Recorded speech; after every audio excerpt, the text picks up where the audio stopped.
Ce message vous est présenté par l'Assemblée chrétienne Le Tabernacle. www.letabernacle.net. Et j'espère que vous avez les oreilles bien ouvertes et le cœur bien disposé afin de pouvoir entendre la parole de Dieu. Parce que l'objectif n'est pas simplement d'entendre, mais l'objectif, c'est que la parole de Dieu soit écoutée, que l'on prête l'oreille à ce que la parole de Dieu nous dit.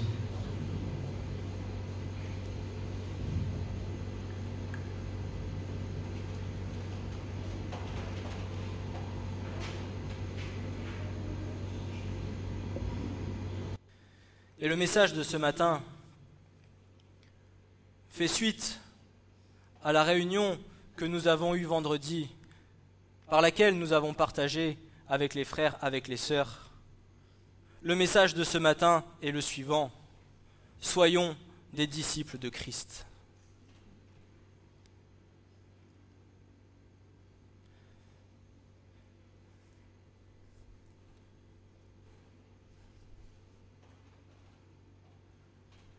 Qu'est-ce que tu veux être? Est-ce que tu veux être un chrétien religieux ou est-ce que tu veux être un disciple de Christ qui sert et qui s'abandonne à ton Seigneur?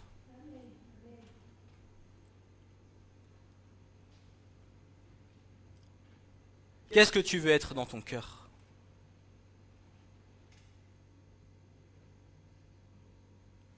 Et parce que vous verrez que même dans la puissance du mot, disciple, tout est donné.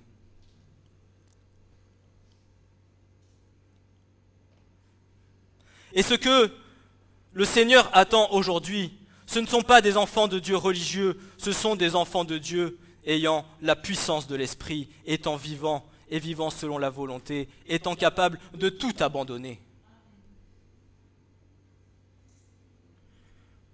Alors pardon si j'en choque certains, mais pour ma part, il est important que les choses soient dites.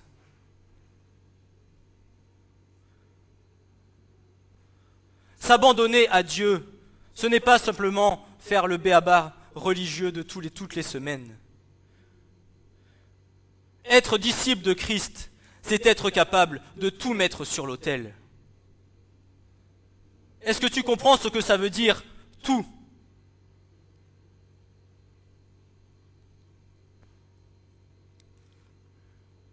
Tout abandonner.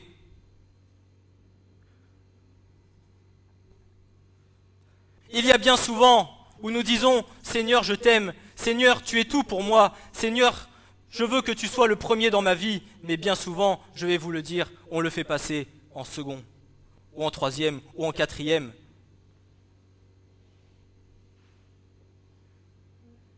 Et je vais vous dire, un des premiers pièges que nous avons, je vais vous le dire, c'est la famille. Es-tu prêt à sacrifier ta femme? Es-tu prêt à sacrifier tes enfants sur l'autel pour servir l'Éternel, ton Dieu? Es-tu prêt à faire passer ta femme en second plan? Es-tu prêt à faire passer tes enfants en second plan pour servir Dieu?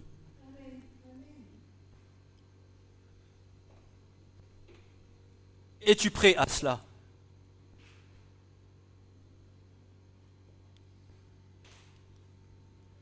Peut-être l'accomplis-tu déjà dans ta vie, et si c'est le cas, je te dis gloire à Dieu. Gloire au Seigneur l'Éternel, parce que c'est lui qui a déposé toutes ces choses en toi. Ce n'est pas par ta propre puissance, ce n'est pas par ta propre force, par tes propres moyens, mais c'est par l'Esprit de Dieu que ces choses s'accomplissent. Et c'est parce qu'avant tu l'auras désiré de tout ton cœur, de toute ton âme et de toute ta force que le Seigneur accomplira ces choses en toi.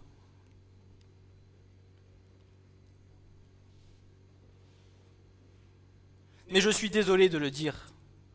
Mais servir l'Éternel, c'est tout mettre sur l'autel et laisser passer tout ce que nous avons après Dieu.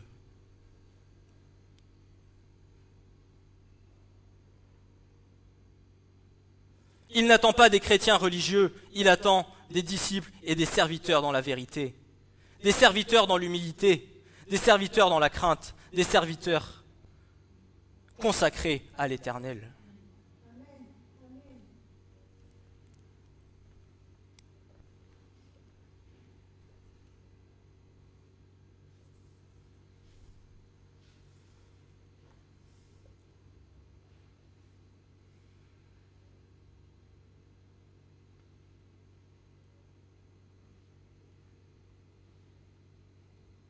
Il est vrai que dans ces temps de sommeil dans lesquels se trouve l'Église, se disant sage à ses propres yeux, mais je vais vous le dire, étant folle aux yeux de l'Éternel.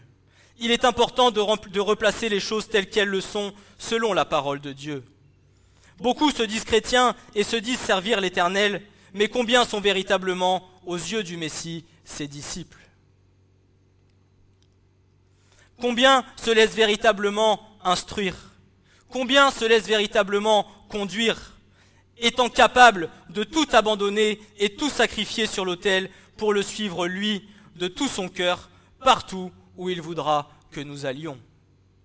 Pas là où toi tu veux aller, pas ce que toi tu veux faire, pas ce que toi qui t'arrange, ce que le Seigneur veut faire avec toi.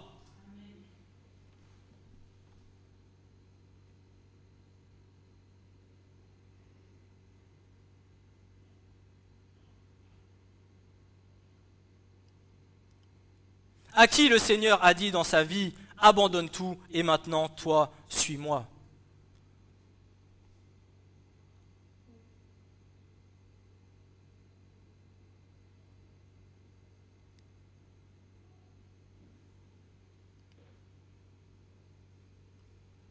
Je redonne souvent mon témoignage, mais quand j'étais au Canada, que le Seigneur a touché mon cœur et que je lui ai dit, Seigneur, que faut-il que je fasse? Que je rentre ou que je reste?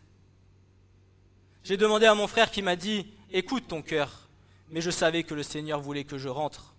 J'ai pris l'avion, j'ai traversé l'océan Atlantique et je suis revenu en France. Mais pas à Poitiers, il m'a dit, non, non, tu ne vas pas à Poitiers, tu vas venir à Montpellier. Abandonner ma famille, abandonner mes parents, abandonner mes frères, venir ici où je ne connaissais personne. Et par la grâce de Dieu, il m'a donné une famille spirituelle.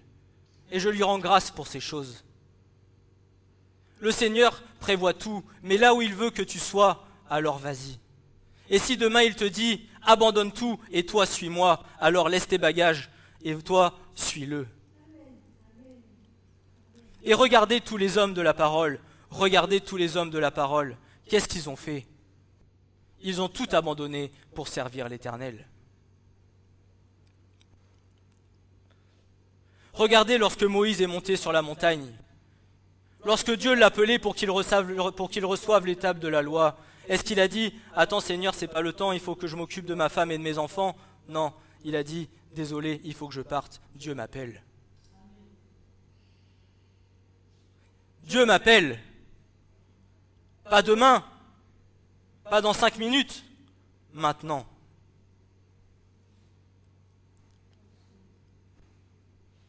Et vous verrez ce que c'est d'être disciple de Christ. C'est pas obéir quand ça nous arrange, c'est obéir quand le Seigneur le demande. Parce qu'avant, c'est trop tôt, et parce qu'après, c'est trop tard. Ce n'est plus le temps de Dieu. Le temps de Dieu, c'est maintenant.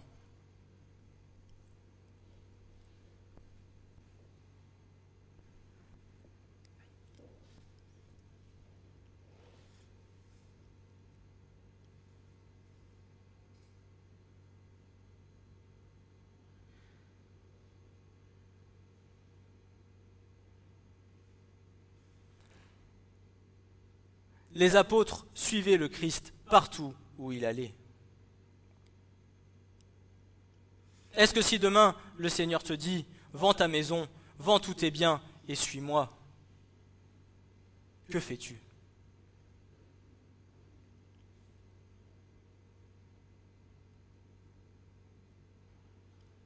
Sacrifie tes enfants et fais-moi passer d'abord.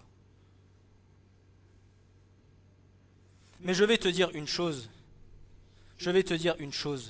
Tes enfants ne t'appartiennent pas. Tes enfants appartiennent à Dieu. Oui, tu les aimes. Oui, tu les éduques. Oui, tu les élèves. Mais premièrement, tes enfants appartiennent au Seigneur. Moi, nous, quel rôle avons-nous à jouer? Nous avons le rôle à jouer de les conduire sur la bonne voie. Sur la voie étroite et resserrée.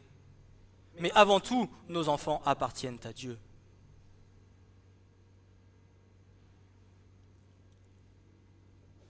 Oui, j'aime mes enfants. Mais vous savez quoi? J'ai peu de sentiments charnels envers mes enfants. Parce que je sais que premièrement, ils sont au Seigneur. Et je sais que premièrement, le plus grand désir de mon cœur, c'est qu'ils servent Dieu.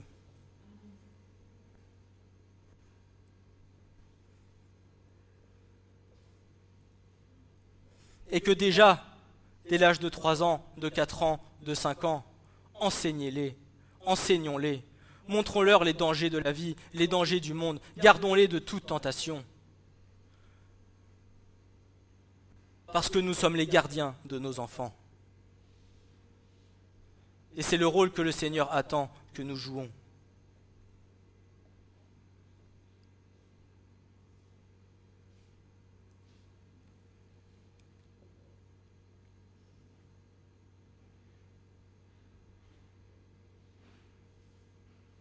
Beaucoup penseront entrer dans le royaume de Dieu, mais je le proclame et je l'annonce, peu y entrent.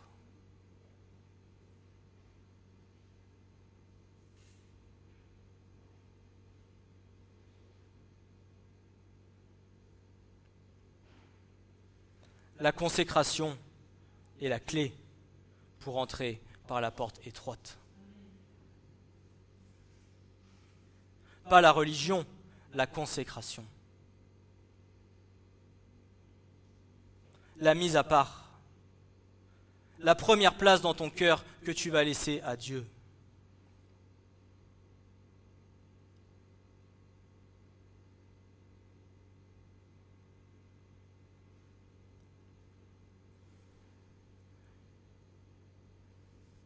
Alors j'ai fait une petite recherche en hébreu. Le mot disciple, talmid en hébreu, n'est présent qu'une seule fois dans l'Ancien Testament.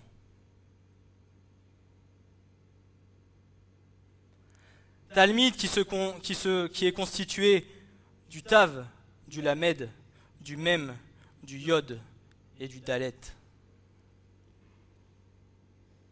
La somme de ce mot est de 484, qui fait 16 et qui fait 7.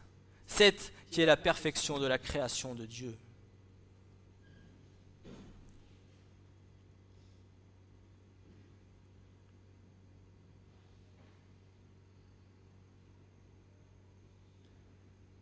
Et la signification, c'est être savant, être étudiant. Étudier, se laisser enseigner. Et vous allez voir, on va aller un peu plus loin. La parole de Dieu est merveilleuse. Quand vous la sondez, vous avez toujours des merveilles que le Seigneur vous donne.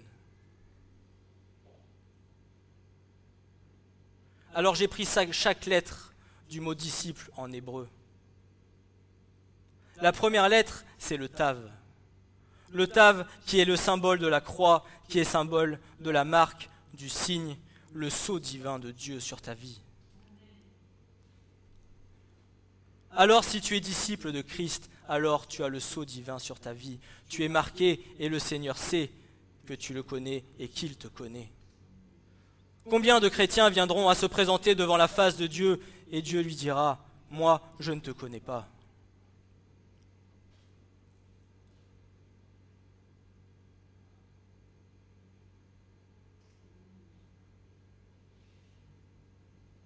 Deuxième chose, le lamed. La deuxième lettre.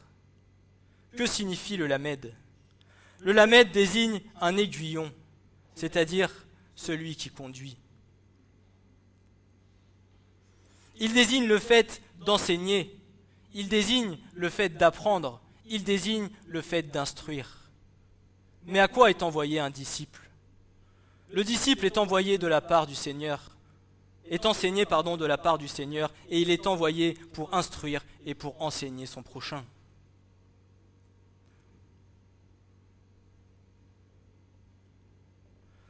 Le lamed a aussi pour signification le bâton de berger.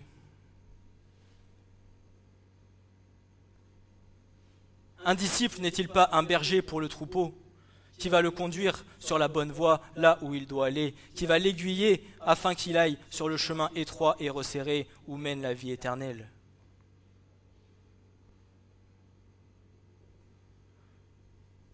Si vous êtes curieux, vous pouvez aller chercher ces choses, je ne les invente pas.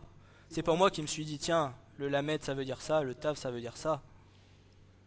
Mais toute la signification des lettres avec lesquelles est constitué le mot disciple représente la fonction d'un disciple de Christ dans sa vie. Le même symbole de l'eau et de la sagesse divine, la puissance de la résurrection et de la nouvelle naissance par le baptême. N'a pas tu été baptisé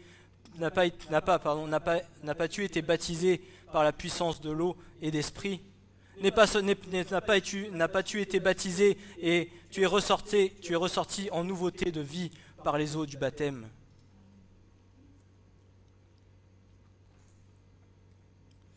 Si pour toi le baptême n'est qu'un symbole religieux où tu viens en disant « il faut que je le fasse parce que le Seigneur me dit », alors tu te trompes. Quand tu ressors des eaux du baptême par la puissance de l'Esprit de Dieu, je te le dis, tu n'es pas le même. Parce que ta vieille nature est au fond de l'eau et tu ressors en nouveauté de vie, rempli de la puissance de l'Esprit de Dieu.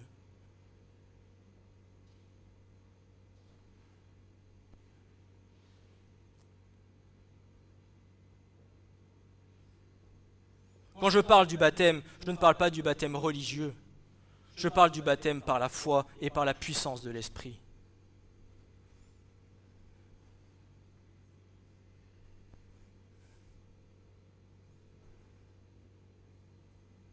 Combien se font baptiser à la chaîne et combien ne sont même pas passés par la croix à venir confesser leurs péchés et de ce qu'ils ont accompli dans le monde qui n'a pas été agréable à Dieu?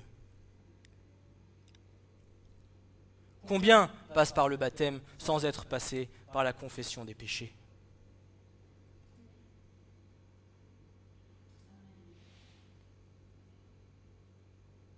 Comme mon frère le disait, et je le répète, le baptême ne sauve pas.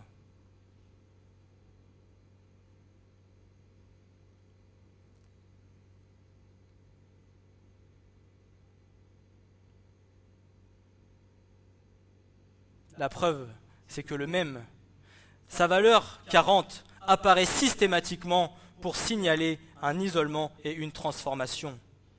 Les 40 jours de déluge, les 40 ans dans le désert, les 40 jours de Moïse sur la montagne.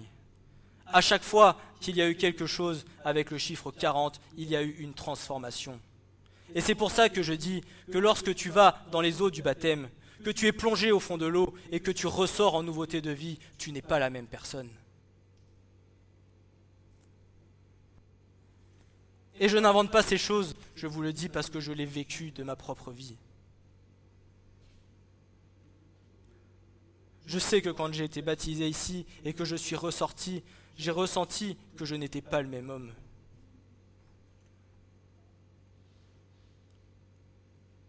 Nous avons un Dieu vivant, nous n'avons pas un Dieu mort, un Dieu endormi.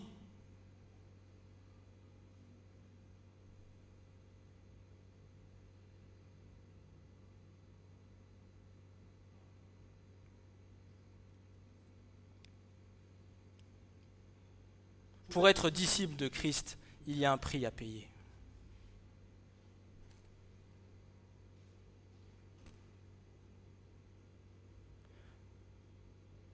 Je continue, le iode. Elle symbolise par sa valeur la création du monde par 10 paroles. Elle est la plus petite lettre et pourtant c'est elle qui contient le plus de puissance. Elle contient l'amour que l'on porte à son prochain. C'est pourquoi elle introduit le mot Yadid, le bien-aimé, soit le roi David.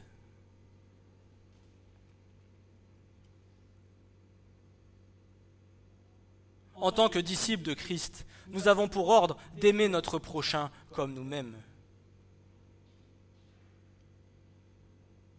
Et par amour pour notre frère, par amour pour notre sœur, nous avons et nous devons avoir le désir de le reprendre s'il le faut, de l'encourager s'il le faut, de le fortifier s'il le faut.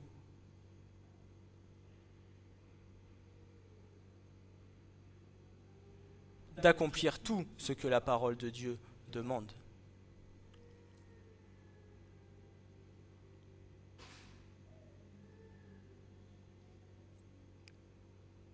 Et pour finir, le dalet. Est-ce que vous savez ce que représente le dalet? Le dalet, c'est la porte.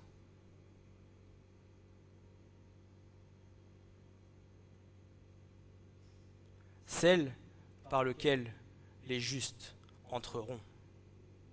Pas la porte large et spacieuse, la porte étroite.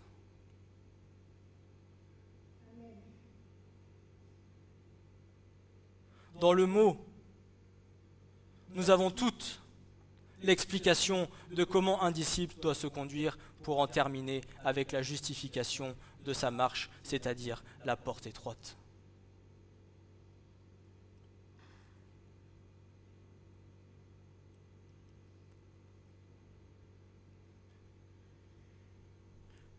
Et pour ceux qui me diront, oui mais mon frère, c'est dans l'Ancien Testament, regardez une seule fois s'il est écrit chrétien dans le Nouveau, et vous verrez qu'à chaque fois, Christ parle de ses disciples.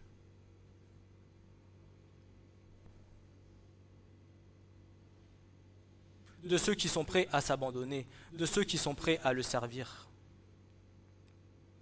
de ceux qui sont prêts à tout sacrifier sur l'autel.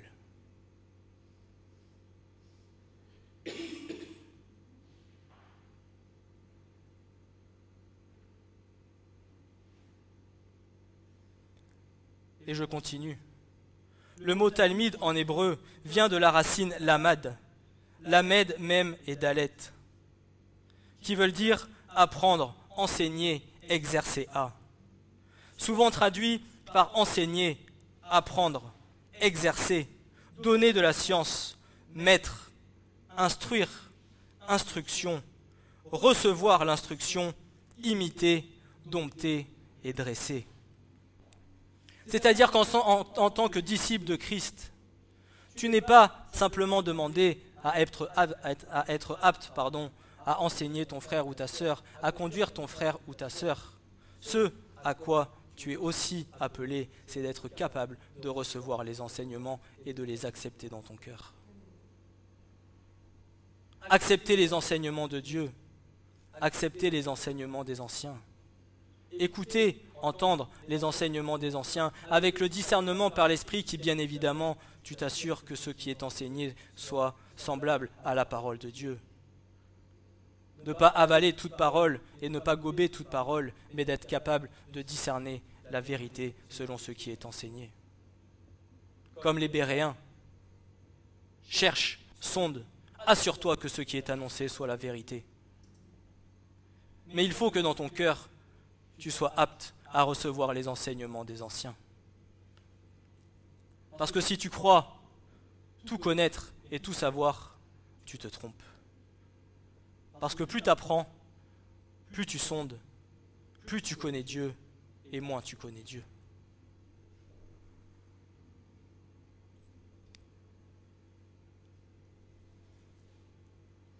Alors j'ai relevé quelques passages de la parole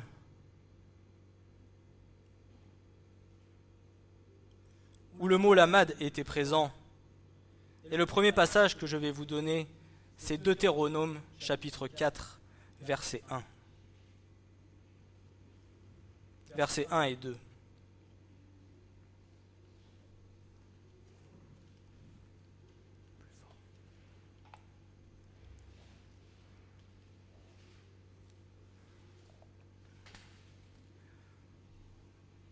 Deutéronome 4, versets 1 et 2.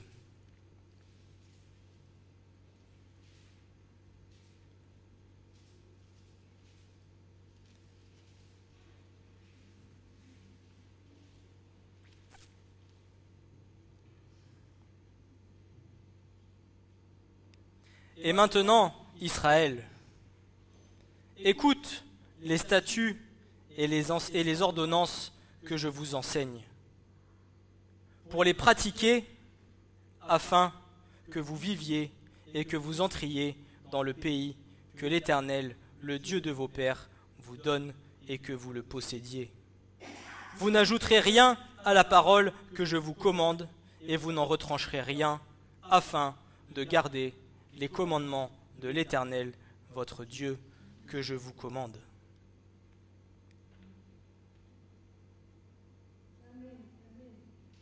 pour les pratiquer, afin que quoi? Afin que vous viviez. Pas simplement écouter et dire « Ça, Seigneur, c'est trop dur pour moi, je le mets de côté, j'en veux pas. » Parce que tout ce que Dieu veut pour toi, c'est ta vie. Tout ce que Dieu veut pour toi, c'est ton bonheur. Tout ce que Dieu fait pour toi, c'est par amour.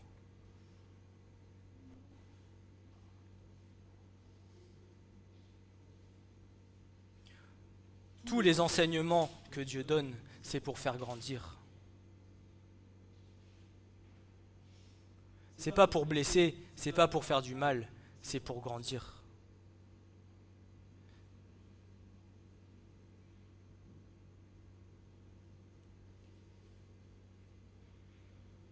Second passage, Deutéronome 4, versets 9 et 10.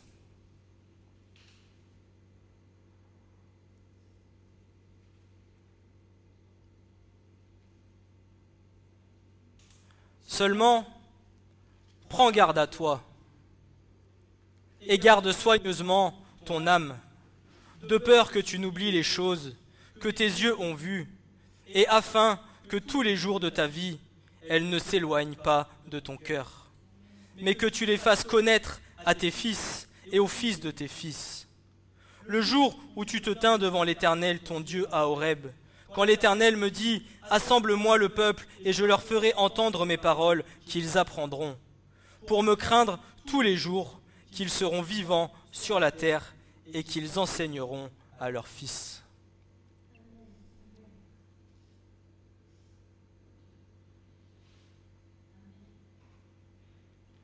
Vous savez, je vais vous dire, les hommes ici présents, nous avons un rôle à jouer pour nos enfants, c'est d'enseigner nos enfants dans la parole.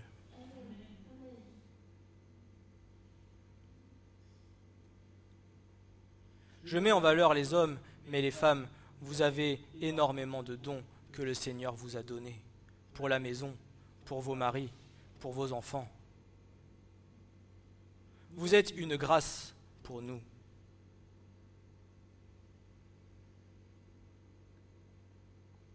Mais concernant la parole, nous, en tant que pères, nous avons pour ordre d'enseigner nos enfants.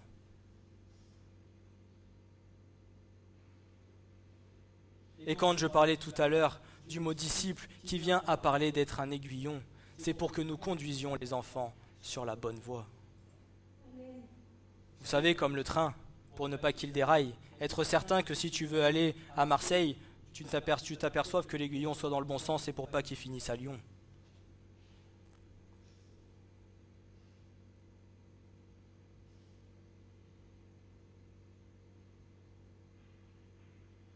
Parce que voir son enfant s'éloigner de la sainteté et aller dans le monde, je ne l'ai pas encore vécu, mais j'ai vu des frères et sœurs dans ce combat, et je me dis, Seigneur, je ne voudrais pas passer par ces choses.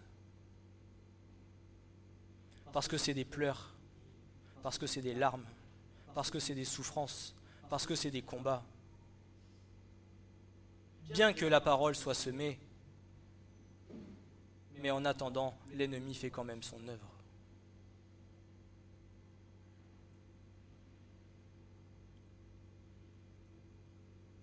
Et c'est notre rôle de semer la parole et d'enseigner la parole à nos enfants.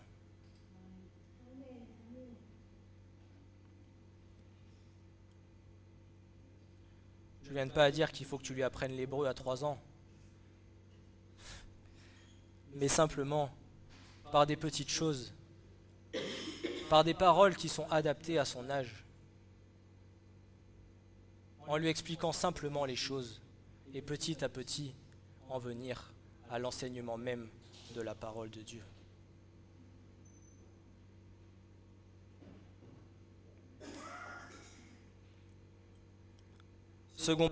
Troisième passage, Psaume 25, versets 4 et 5 et versets 9 et 10.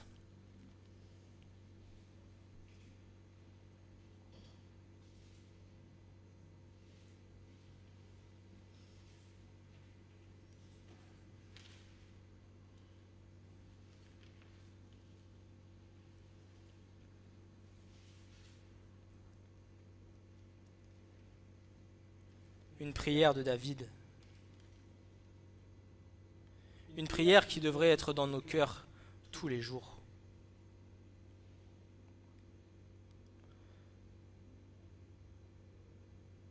Qui dit ceci: fais-moi connaître tes voies, ô Éternel. Enseigne-moi. Enseigne-moi, Seigneur, tes sentiers. Fais-moi marcher dans ta vérité et enseigne-moi, car tu es le Dieu de mon salut. C'est à toi que je m'attends tout le jour. Et le verset 9 qui dira: il fera marcher dans le droit chemin les débonnaires, et il enseignera sa voie aux débonnaires. Tous les sentiers de l'Éternel sont gratuité et vérité pour ceux qui gardent son alliance et ses témoignages. Il fera marcher dans le droit chemin les débonnaires, c'est-à-dire ceux qui sont capables d'être humbles. Ceux qui n'ont pas une trop forte opinion d'eux-mêmes, mais qui sont capables de reconnaître que ceux qu'ils sont, ils le sont par la grâce de Dieu. D'être capable de se dire: Seigneur, moi je ne suis rien, mais toi tu es tout, et c'est par ta grâce que j'accomplirai ce que toi tu veux faire.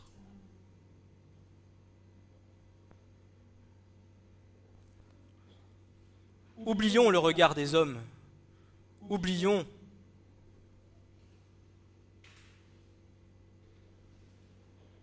ce que nous voulons être sur la terre, mais restons les yeux fixés sur l'Éternel en étant humbles devant lui.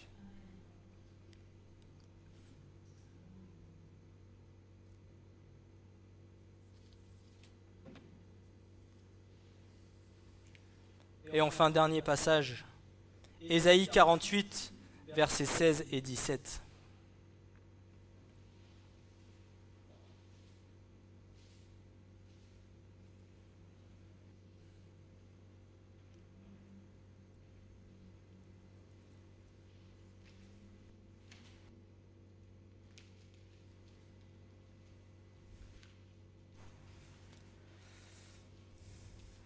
Ésaïe 48, versets 16 et 17.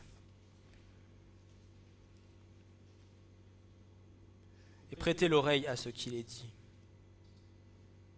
Approchez-vous de moi, écoutez ceci. Je n'ai pas parlé en secret dès le commencement, dès le temps où cela a existé. Je suis là. Et maintenant, le Seigneur l'Éternel m'a envoyé, et son esprit. Ainsi, dit l'Éternel ton Rédempteur, le Saint d'Israël, moi, je suis l'Éternel ton Dieu, qui t'enseigne pour ton profit et qui te dirige dans le chemin par lequel tu dois marcher.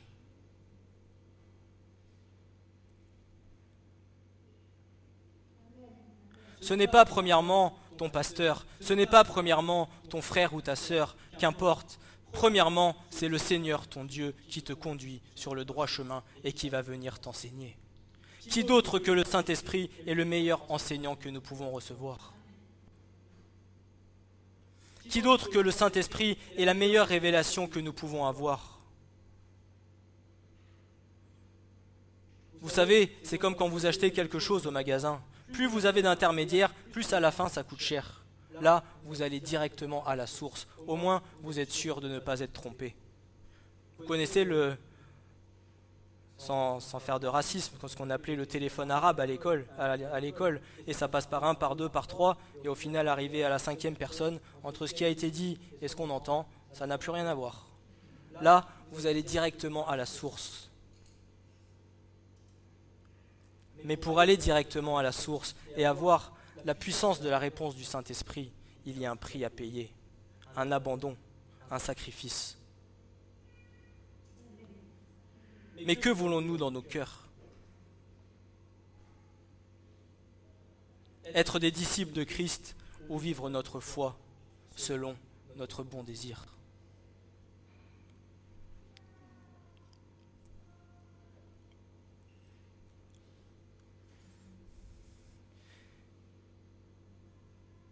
Et si ces choses sont dites ce matin, c'est parce que le temps presse.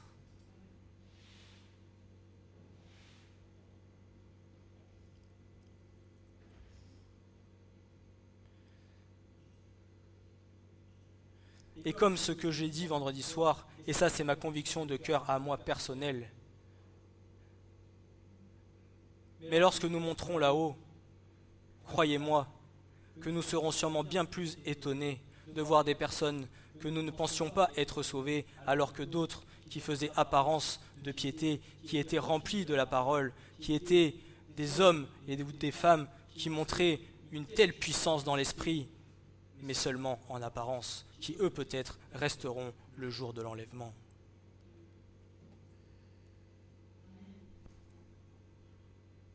Nous serons étonnés de qui nous retrouverons là-haut. Je vous le dis.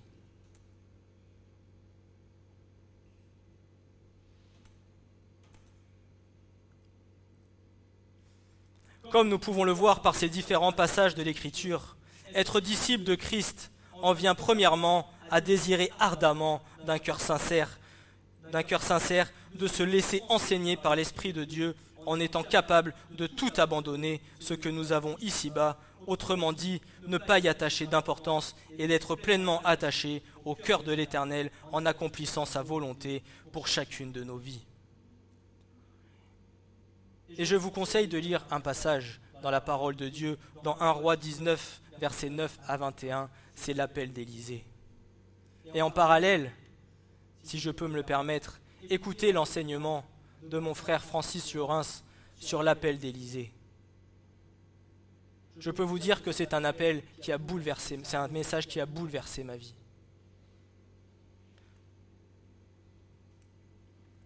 Pas forcément sur le moment, mais un jour où le Seigneur a parlé à mon cœur et a dit « Va réécouter le message sur l'appel d'Élisée ». J'ai passé 2 heures devant le message à pleurer.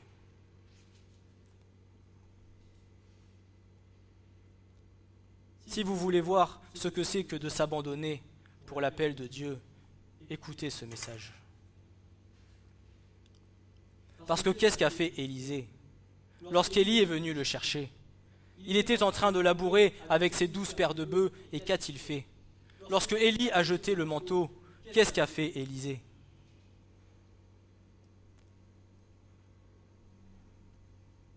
Il a tout laissé et il a suivi Élie.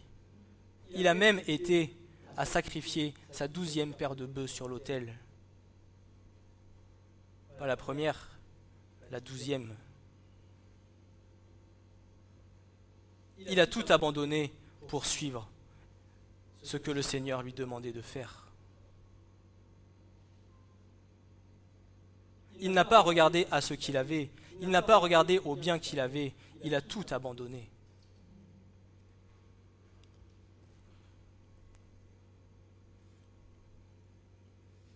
Et si je peux vous donner un conseil, n'attachez aucune importance aux choses matérielles de ce monde. Vous savez pourquoi? Parce que lorsque la tribulation viendra et que vous serez obligé de quitter votre maison, de quitter votre bien, de partir sans rien, je ne sais même pas s'il y aura une valise avec des vêtements, au moins vous n'aurez pas mal au cœur et vous partirez avec foi et sérénité parce que vous saurez que c'est Dieu qui conduit toutes choses. Et vous aurez votre cœur non pas attaché aux choses d'en bas par le matériel, mais aux choses d'en haut en partant pleinement avec la confiance de Dieu dans vos cœurs.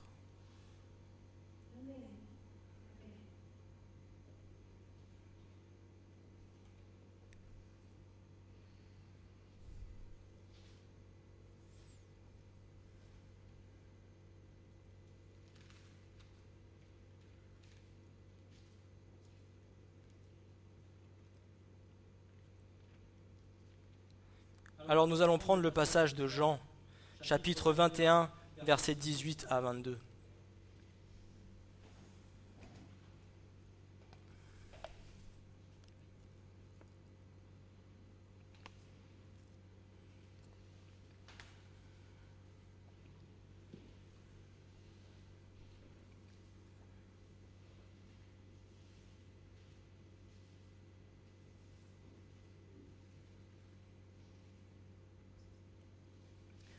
Jean 21, versets 18 à 22.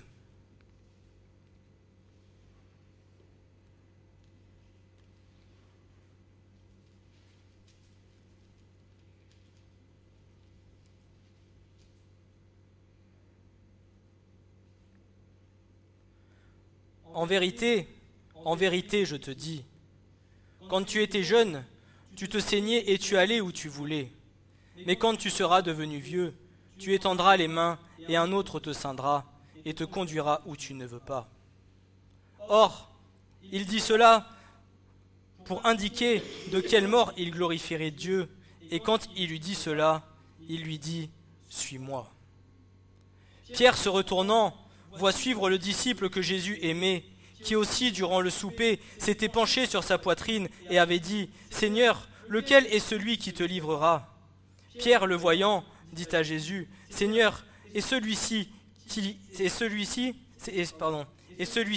que lui arrivera-t-il » Jésus lui dit « Si je veux qu'il demeure jusqu'à ce que je vienne, que t'importe, toi, suis-moi. » Que t'importe, toi, suis-moi. L'injonction que le Seigneur fait à Pierre est claire. Jésus lui dira « toi ». Pas ta femme, pas ton mari, pas ton frère, pas ta sœur, toi.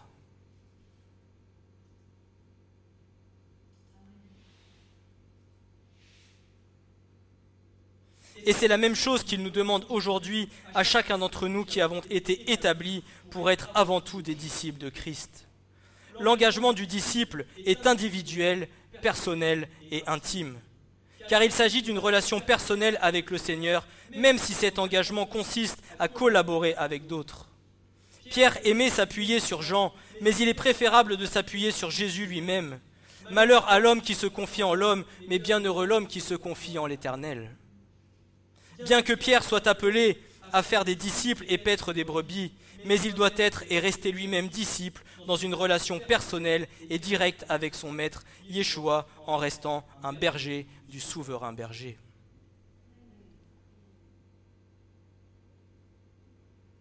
Bien que nous pouvons avoir un pasteur qui est le berger du troupeau de l'assemblée, mais le premier berger du pasteur, c'est Jésus. Le premier berger de l'assemblée, c'est Jésus.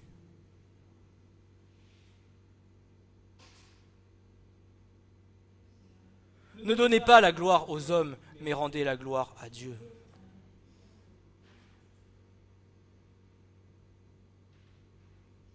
Parce que croyez-moi, tout homme se trompe. Aucun homme n'est parfait. Aucun homme n'a toutes les révélations. Même la parole de Dieu le dit. Tu connais en partie, et il te sera révélé en partie.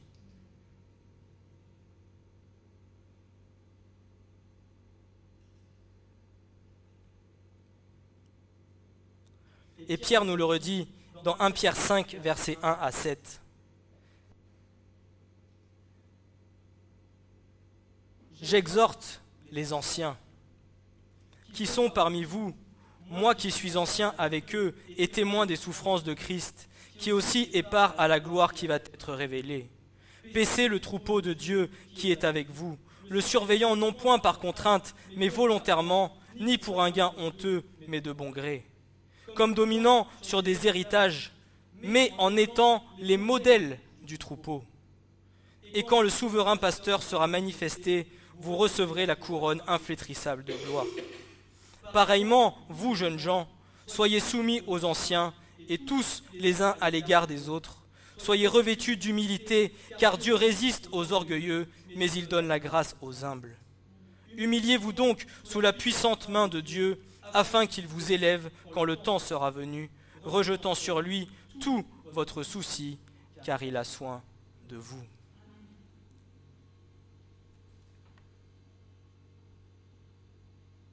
Oh, celui-là, il commence à me gonfler, il est sans cesse en train de venir me reprendre et de me dire comment il faut que je fasse. Mais vous savez, bien souvent, les anciens sont de bons conseils.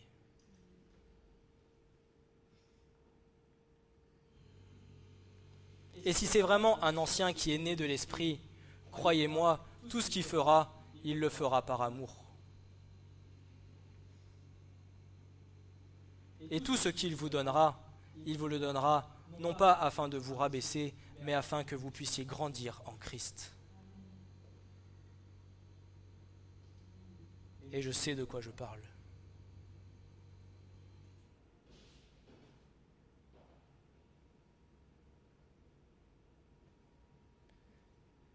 Mais seulement, il faut que nous mettions un peu notre orgueil de côté et que nous soyons capables de laisser les frères et sœurs venir nous enseigner selon ce que le Seigneur leur a montré et leur a dit.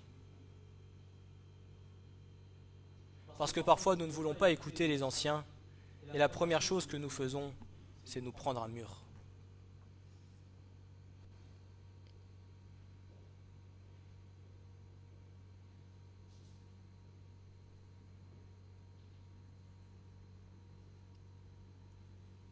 De plus, lorsque le Seigneur dira à Pierre, « Toi, suis-moi », il ne s'agit pas d'une invitation, mais d'un ordre. Il ne vient pas à dire, « Pierre, si tu as envie de me suivre, je t'invite à me suivre. » Non, c'est toi, suis-moi.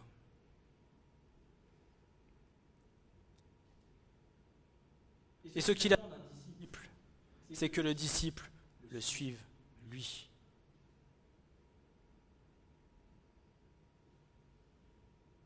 Pas sur le chemin large et spacieux, sur le chemin étroit et resserré. Il ne s'agit pas d'une invitation mais d'un ordre. Un ordre qui ne s'établit pas sous forme de radicalité, un ordre qui s'établit par la puissance de l'amour de Christ répandu dans nos cœurs par le Saint-Esprit. Tel il le dira à Zachée, « Descends vite de ton arbre, vends tout ce que tu as, c'est-à-dire abandonne tout, renonce à toi-même, et suis-moi, et prends ta croix chaque jour. » Marc 10, verset 21.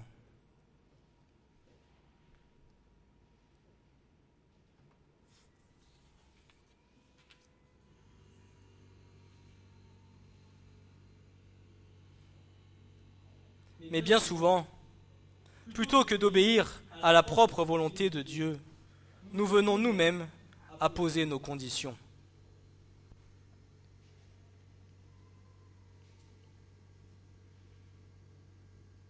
Et il y a des exemples dans la parole.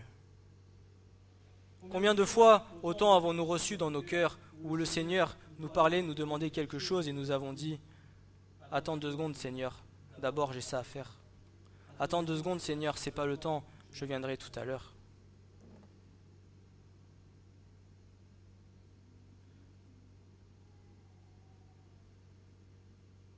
Est-ce que si tu es en plein repas de famille, que le Saint-Esprit vient et te dit « Viens avec moi, isole-toi, j'ai besoin de te parler », est-ce que tu es capable de laisser toute la table en plan et d'aller rejoindre le Seigneur pour qu'il te parle? Attends Seigneur, c'est pas le moment.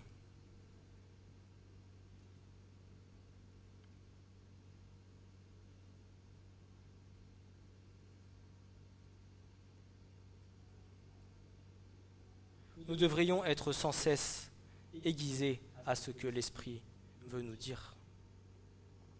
Nous devrions sans cesse avoir l'oreille et prêter l'oreille à ce que l'Esprit a à nous dire.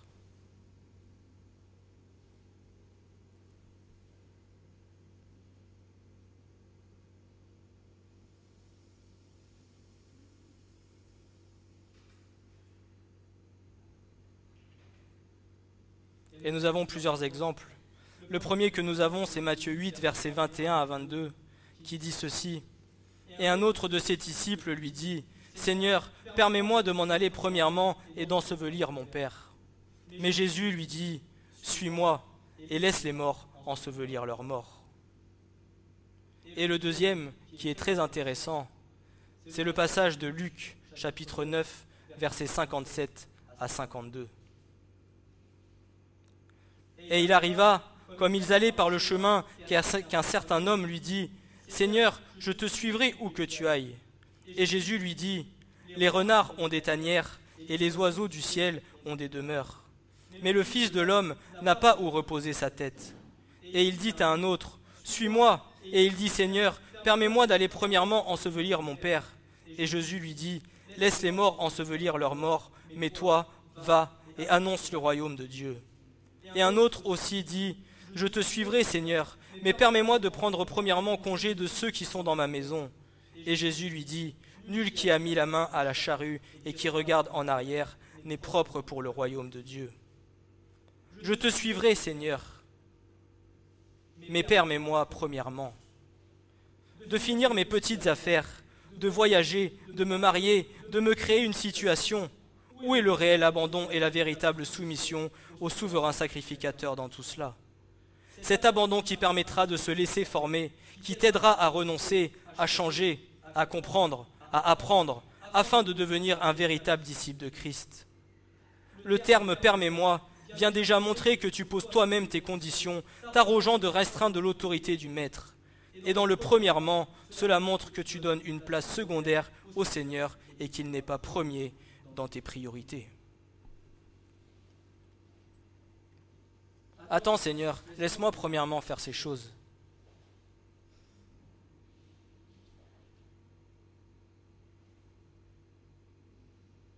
Oui Seigneur, je te suivrai, mais pas maintenant. Attends encore un peu. Le Seigneur ne te dit pas « Suis-moi quand tu auras le temps ». Il te dit maintenant « Toi, suis-moi ».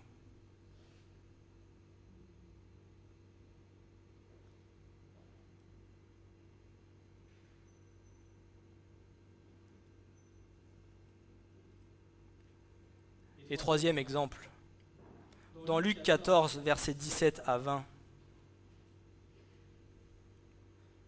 À l'heure du souper, il envoya son esclave dire aux conviés, « Venez, car déjà tout est prêt. » Et ils commencèrent tous unanimement à s'excuser. Le premier lui dit, « J'ai un champ et il faut nécessairement que je m'en aille et que je le voie. Je te prie, tiens-moi pour excuser. » Et un autre dit, « J'ai acheté 5 couples de bœufs, et je vais les essayer. Je te prie, tiens-moi pour excuser. » Et un autre dit, « J'ai épousé une femme, et à cause de cela, je ne puis aller. »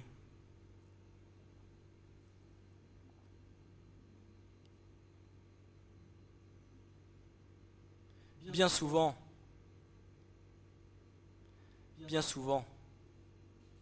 beaucoup ont une excuse lorsque le Seigneur les attend. Et si vous regardez bien, la première excuse, « J'ai acheté un champ », fait référence au bien personnel que nous avons. Ensuite, « J'ai acheté 5 couples de bœufs », vient faire référence au travail. Et pour terminer, « J'ai épousé une femme », cela vient faire référence aux relations. Alors entre tes biens, entre ton travail, entre tes relations, où est la place de Dieu?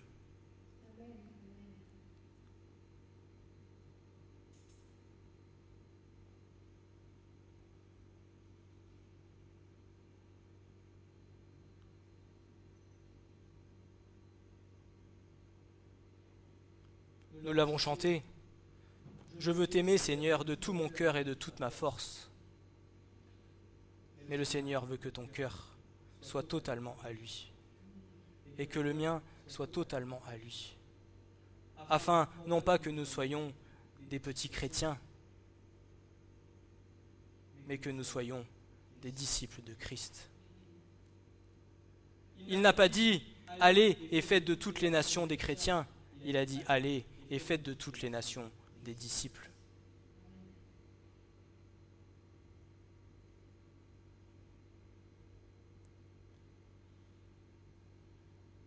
Et il y a une différence entre la définition d'un chrétien et la définition d'un disciple.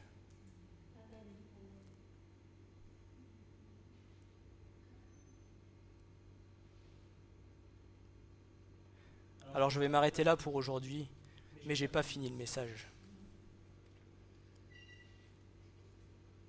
Puisque nous verrons la semaine prochaine, enfin dans 15 jours, pardon, nous étudierons Luc chapitre 5, où nous verrons comment apprendre, comment comprendre, comment reconnaître, comment changer, comment renoncer et comment suivre afin de devenir un disciple de Jésus. Que le Seigneur vous bénisse à tous. Et ce message n'est pas pour faire mal. Ce message n'est pas pour humilier. Ce message, c'est parce que tous, Le Seigneur attend de tous que nous soyons sauvés. Amen.